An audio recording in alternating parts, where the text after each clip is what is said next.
We've always kind of, pushed the technological edge. When we created the toy that saved Christmas, there were some dramatic changes in production values. Toy was a pretty big step for us. The big difference between toy and the ones before this is we tried for a grander scope. The Toy That Saved Christmas was significantly more ambitious than the films we had done before it.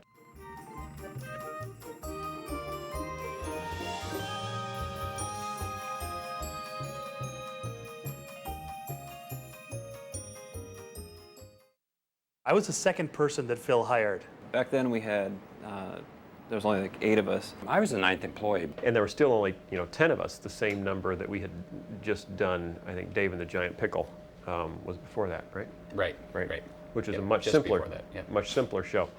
So we kind of killed ourselves to get it done on time. I remember heat and no sleep. It was a screw factory. And smelled the cutting oil that was in the air. A one-story brick, completely sealed. You can only get in through the doors. Screw factory. The guy who had built the factory had actually spent way too much on his front offices for scale to the factory itself. So he went out of business. He went bankrupt. I think it was the shag carpeting and the, Yes, I mean, he built himself his own, big wood-paneled office, very 60s, with lime green linoleum tile all over the place. And then his office had shag carpeting, real wood paneling, his own bathroom, personal bathroom. And so he went out of business because he spent too much. Don't forget about the drapes. On his office. Oh, the drapes. Drapes to die for. It was Yep. all very kind of, Austin Powers. And we actually packed FedEx packages, in the office, sent them to people. People would open them up and say, "That smells like your office." It's like, So we were shipping this. Ship the smell. Yes, shipping the smell across the country. Jim and Jerry, Ich bin ein Gord. the landlords, wanted to change the air conditioning unit on the roof of the aforementioned screw manufacturing plant. And this is in September, summer was ending, so they walk in the door in September, go to the woman who was working our front desk at that time and say, "Would now be a good time to shut down the air handling for the year?" And she looked around. And it was a cool day on that particular And it was a cool day. Yeah. And said, "I think so."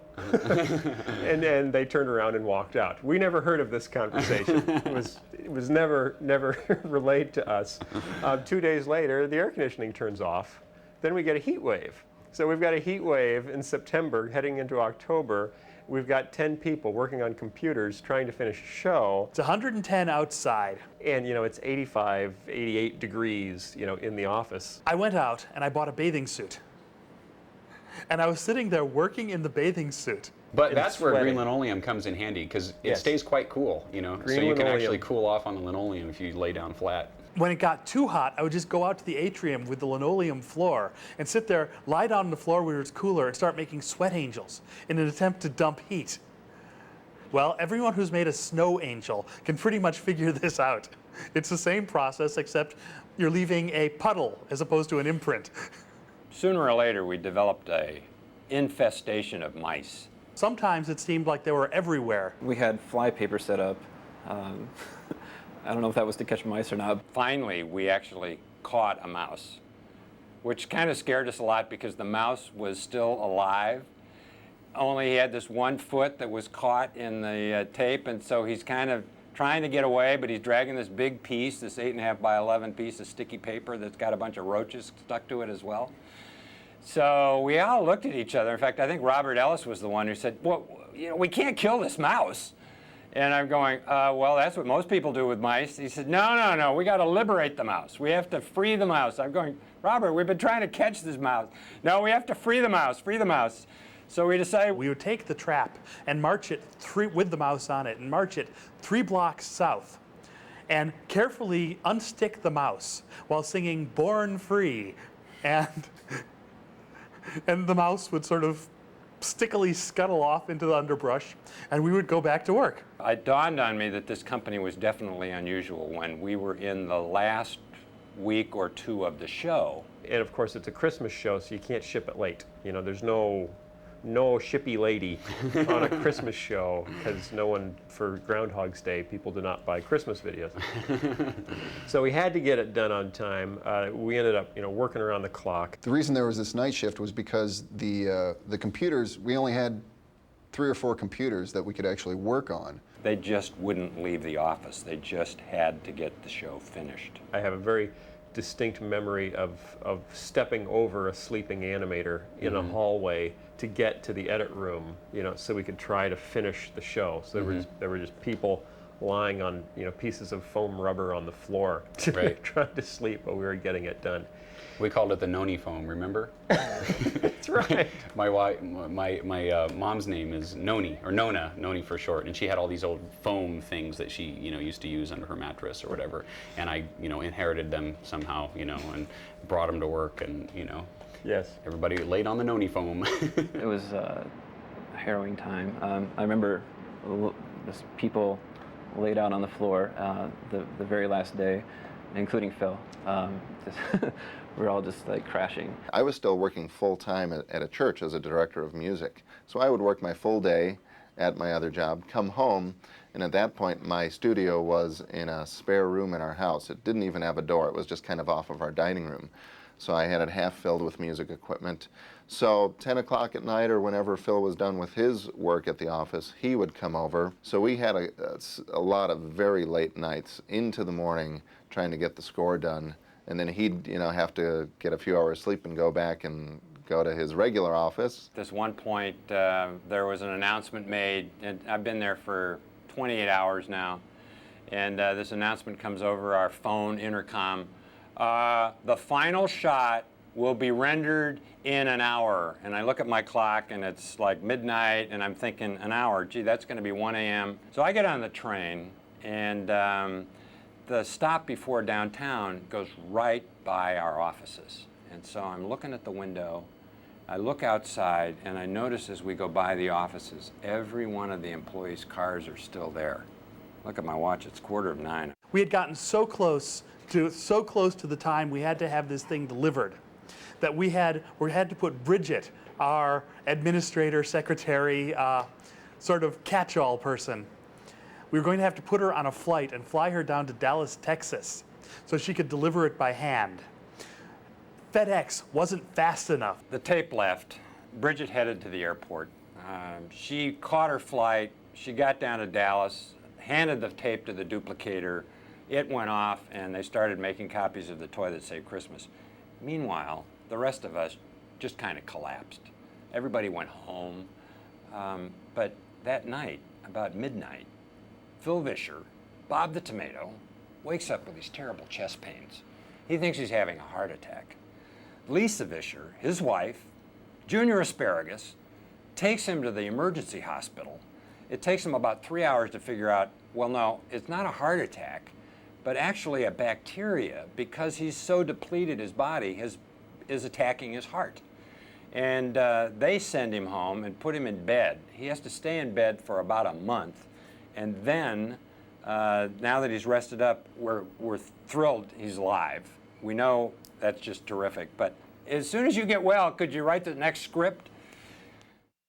The Toy That Saved Christmas was a watershed film for us because we had never attempted anything limbid before. We just had vegetables.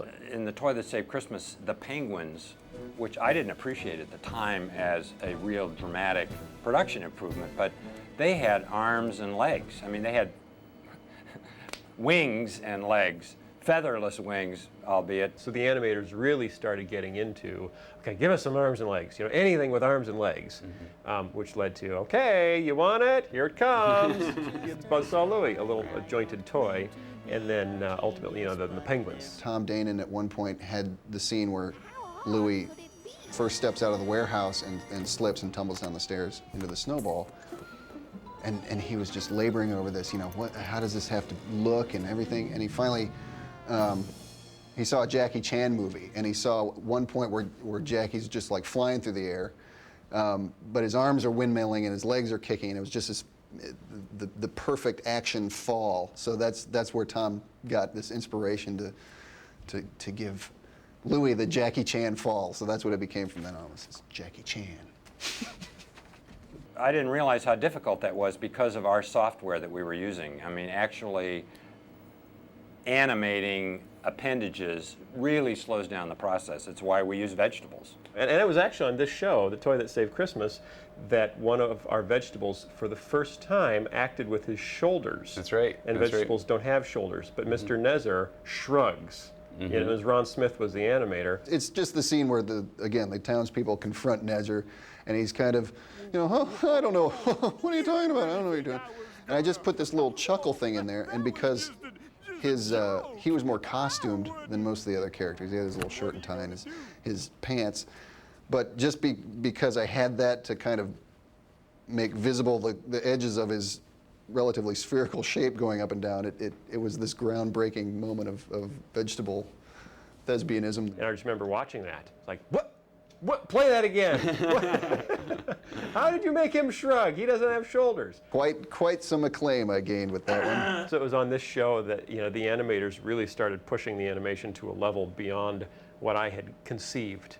When Nezer has them all tied up on the sled at the end before he sends them to their doom, the ability of the computer to animate, like do secondary animation, if you move this character, having the rope move with him was impossible. We couldn't do that. So if you watch the show and you're like, that rope's not really around them that tight, they could get out of there.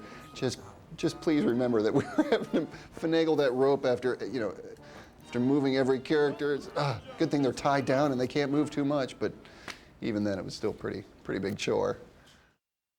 Big Idea Productions presents the VeggieTales Christmas Spectacular!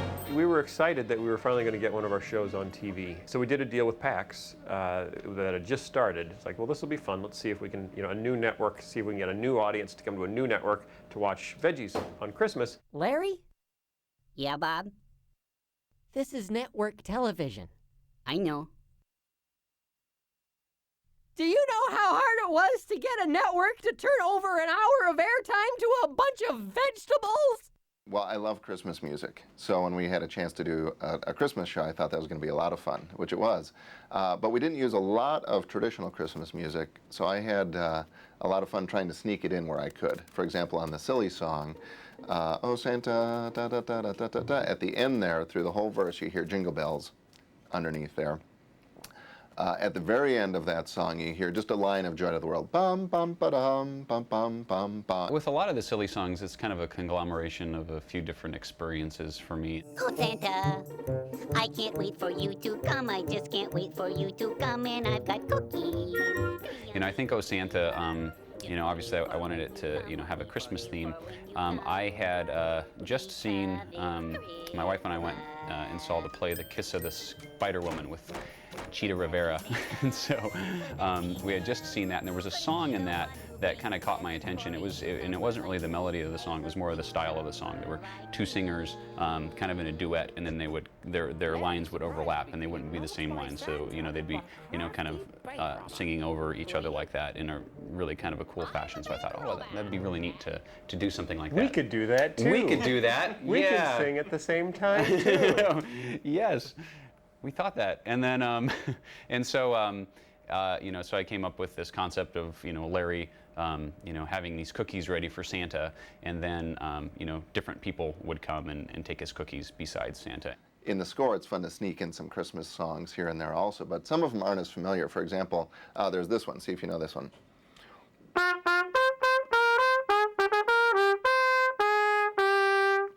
Which is, Willie, take your little drum, da-da-dum-bum-bum. But I like to sneak that in where there's some real action sequences. Bum, bum, bum, bum, bum, bum, bum, bum, bum, bum. So I change up the rhythm and kind of hide it in there. The messages are almost as much for parents as they are for kids. You know, like, hey, let's just look at how stupid this is. Mm-hmm. You know, that we're all running around, gotta have it, gotta have it, gotta have it, and it's stuff that no one needs at all. So that was the genesis of Buzzsaw Louie.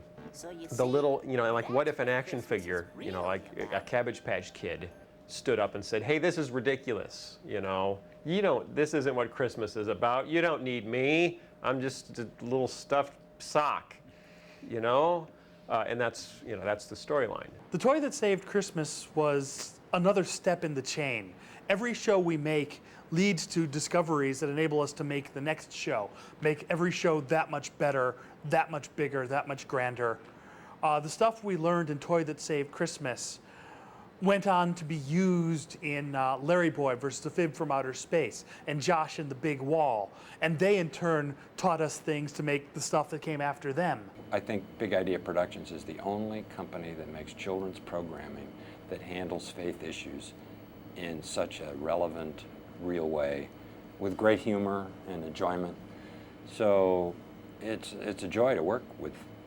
But originally, it was like everybody just kind of had their fingers crossed. They prayed in the morning, Lord, we sure hope we don't lose anything today, because we don't have time to back it up, nor do we have the funds to pay for backup.